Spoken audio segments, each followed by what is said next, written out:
Reylo. Love it or hate it, Rey and Ben Solo's dynamic was one of the most compelling things about the sequel trilogy. Wow. And in this video, I'm gonna share with you the things I love about Reylo. All the little details that I found rewatching the entire trilogy. Are you serious? This is torture. You're torturing me and everyone else watching. Wait.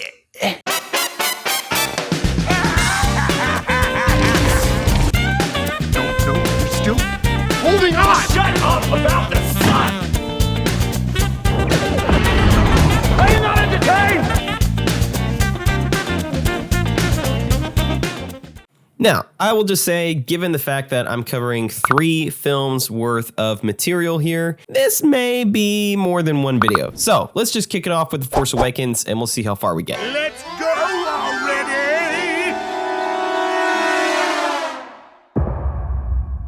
Introductions behind masks. Both character introductions begin in the desert, one during the day, one at night. One emphasizing the darkness within, one emphasizing the light within. And not to spoil anything, but there's a little bit of both in each one of them. This scene really plays into the whole men need fixing concept, and I have to say, it's so true. And it's definitely true of Ben Solo and Rey, because this boy needed fixing, and thank God Rey was there to help. Or at least she will be.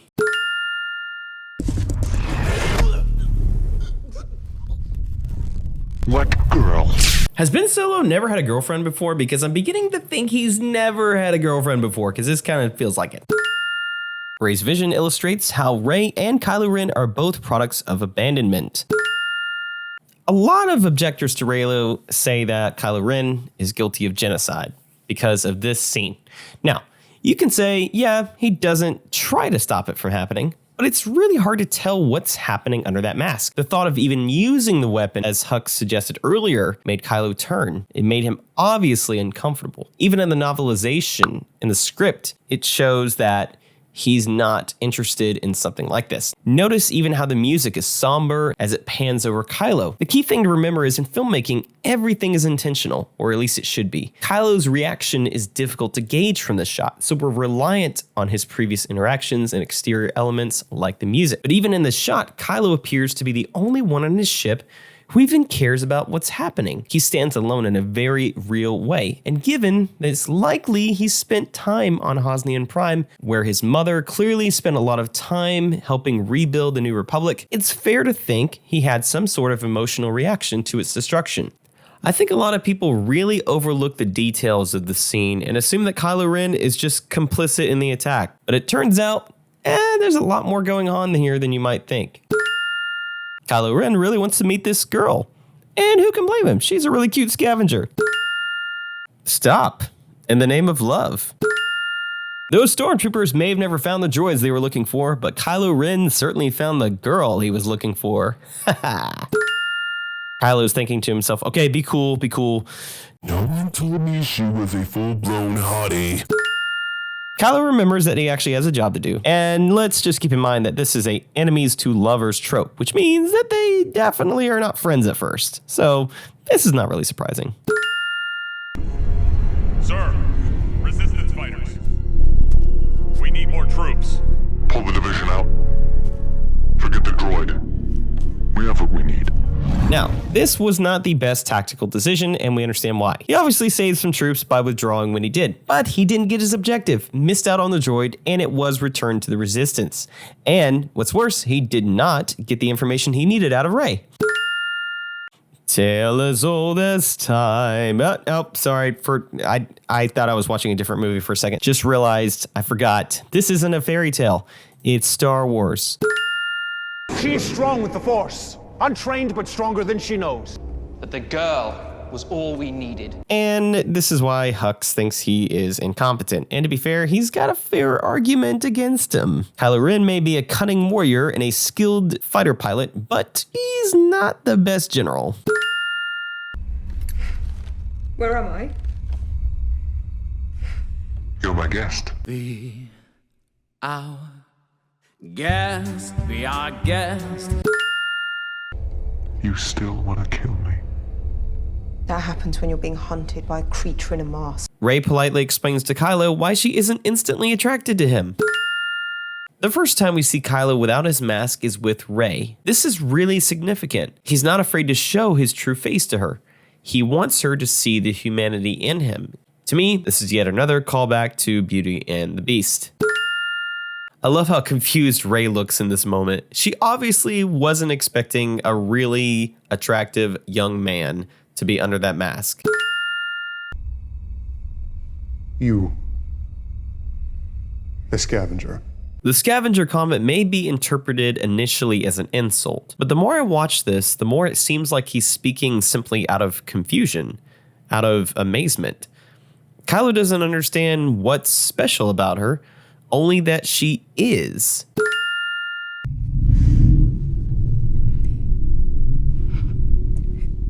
It's so lonely. If you haven't seen Daisy's audition for The Force Awakens, then you need to check it out because it's incredible. This scene alone proves how perfect she is for this role. The kind of response she portrays to Kylo's probes is incredible and really helps build the intensity of this scene. This is the power of acting right here, ladies and gentlemen. I completely understand in this scene Kylo Ren is the villain, and I get that. But if you'll notice the way that he deals with Rey, it's quite different than the way he dealt with Poe Dameron earlier in the film. He's showing a lot more patience, a lot of compassion. He's actually making an effort to let her know that he's not really a threat to her, or at least he's not trying to be. I don't think he would have taken off his mask or said things like, he could feel it too. And I think what he's talking about is fear. I think he can see into her mind and she can see into his, and they can see just how similar they are down to their cores. And that's kind of a scary thought when you're standing on opposite sides of a conflict. Don't be afraid. I feel it too. I was always a little confused as to what he actually means here. What does he feel too? Is it a connection? Is it fear? Seems like from what I've read, most people feel like fear is the most popular answer. And as strong as Kylo Ren is, he's no stranger to fear himself, as Rey points out. I really like that. I love that the movie doesn't exactly spell it out for us. It leaves it open to a little bit of interpretation. This entire scene is really a great example of why I love Star Wars, because there's so much happening, but the movie doesn't always spell it out. It leaves the audience's imagination open. Rey's expression goes from fear to, I told you not to mess with me. Kylo Ren looks like he's not sure whether to be terrified of Rey or madly in love with her. Probably a little bit of both. No. When you realize you came on too strong and probably blew it with the beautiful scavenger.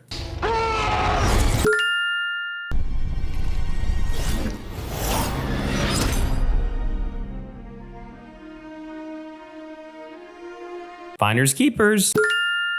I really love Ben's expression here because it's not unlike the way he reacted to her when he was interrogating her earlier in the film. He's so amazed and shocked, he doesn't even know what to say. In fact, he doesn't even really look angry. He looks just amazed. Like, who are you? As usual in this relationship, Rey fires the first shots. Can't say I blame her though. Even though Kylo Ren and Rey are dueling and what seems like a fight to the death, it kind of almost seems more like a dance, doesn't it? As you may know, I'm a huge fan of the prequels, and especially the way they fought in the prequels. I love the flashy, choreographed form of lightsaber combat. This style is more akin to something like what we've seen out of the original trilogy. It's not nearly as flashy, it's a lot more dramatic and a little bit more like old school medieval knights going at it. So even though I don't quite get what I want in terms of the choreography, there's a lot of acting, a lot of passion, and a lot of emotion happening in this scene. Now, I have my own opinions about this duel in terms of how it should have played out. I really have to say that I don't love the fact that she beats him at the end. And the only reason I have a problem with that is just that he's been trained for a long time and she hasn't. I just find that a bit strange given all of the films we've seen before. And I'm not talking about the duration of training. I'm not talking about the fact that she, has access to the Force and things like that. And I understand there are explanations for this. Like, for example, the fact that Kylo Ren is horribly injured right now, and he's definitely fighting with a handicap. And the other fact is that he's in a heightened emotional state. He's broken and crushed over the fact that he killed his father and it only made him feel weaker. I get that. But still, I still don't like how it ended in this sense, because it does make Kylo Ren look incredibly weak when he's supposed to be a really powerful Force user and a skilled duelist. It's nothing against Rey. Now, while we're on that same subject, it is really important to point out, though, that Rey is not new to combat. I mean, The Force Awakens goes out of its way to show that she is skilled in combat, and she's been training also with a melee weapon since she was a little girl. So she's not completely new to this concept of fencing, dueling with, she's been using a staff, which is slightly different than a lightsaber. And, it definitely is not the same thing, but it's similar enough to where she can understand certain elements of combat that would give her a chance. And you'll notice, too, that for the first half of the duel, or most of it, she's on the defensive. Even though she initially takes the charge, Kylo Ren has her on the defensive for most of the duel. So that's important to note. It's not until she taps into the Force that she's able to overtake him. And remember, like we said, Kylo Ren is damaged both physically and emotionally at this point. So he's definitely not fighting his best, and he's definitely in a very vulnerable spot right now.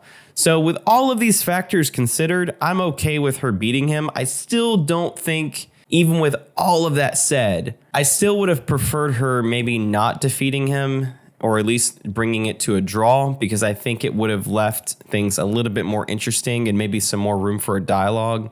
But I digress. I'm not so consumed about who gets to win in this duel. Ultimately, their relationship is not about who's better and who's superior. In fact, the trilogy really goes out of its way to point out that they are each other's equal. And I love that. I love that she can match him blow for blow and force strength and force power in almost every way. It makes their dynamic all that more interesting, because even though they're rivals for much of their time and much of their relationship, it would be less interesting if it was a one-sided affair where one of them was really overpowered and the other one couldn't quite keep up. So it makes things more interesting if there is a competition there, if there is a rivalry. I'm really more interested in that personally, and I love that they really built that up throughout the trilogy. Even if the duel ends in a clear way in this first film, it's just an indication of a lot more things to come that are a lot more important and a lot more complicated than just this one duel. So I'm just going to leave it at that and stop talking about the duel.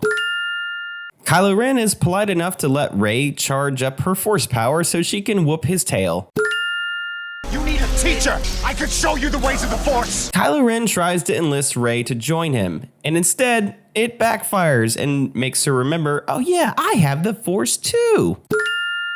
Kylo Ren is so mesmerized by how beautiful Rey looks in this moment that he can't even remember what he said or what they were fighting about. And to be fair, we can't remember either because, well, I mean, just look at her. Rey, I mean, just look at her. Would you just look at her? Probably a good thing that the film decides to physically separate them, because I'm pretty sure she would have killed him if given the opportunity. Or, I don't know. But he definitely is not taking her back to Snoke, not willingly. I love that so much of this film is spent with Kylo Ren looking amazed and shocked at Rey. Not just at her capabilities, but at the fact that she does things that are so unpredictable to him. As far as The Force Awakens goes, when I first saw this film, and I saw it 4 times in theaters, the reason I kept rewatching it was because of Kylo Ren and Rey, ultimately. Their dynamic to me was the most interesting, and even though they start out as pretty heavy rivals here, there's really a lot going on inside. Even the interrogation scene alone is worth revisiting because they get into each other's head in a way that I've never seen characters do in Star Wars before. If you were to take a cursory glance at Reylo across the entire trilogy, this film is where, yes, it starts. There's not as much to work with here as there is in The Last Jedi and The Rise of Skywalker, but there is enough of a foundation here for us to speculate. And you can see, even though there may not have been a lot of things planned super well about this trilogy, their relationship was definitely kept in mind from the beginning. And you can see that even in The Force Awakens, even when they're rivals, even when they're trying to fight each other. Ultimately, there's a lot to love, even in just The Force Awakens, about Reylo. And I knew I would not be able to cover everything in just one video. So stay tuned for part 2, where we dive into The Last Jedi. Hope you guys enjoyed this video. Be sure to comment, like, and subscribe to the channel, and share your thoughts below, your observations about these scenes. And if there's anything that I missed, please let me know. Thanks for watching, and be sure to stay tuned for part 2.